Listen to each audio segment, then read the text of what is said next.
आपके साथ mix racks मिला हुआ है। पता पूरी किस तरह तुमने इलेक्शन की धांधली की तैयारी की हुई है। इसलिए मैं आप सबको कह रहा हूं कि हम इंसान हैं, हम भेड़ बकरियां नहीं हैं कि आप जिस मर्जी को चाहो जता दो।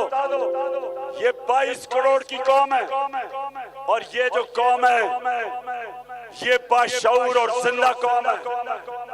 पोलिंग डे पे परसों सबको मैं कह रहा हूं आपने घर घर जाना है और ये जो चोर अमेरिका के गुलाम जो हमारे पे मुसल्लत किए आप सबकी जिम्मेदारी है कि हम इनको 17 तारीख को शिकस्त देके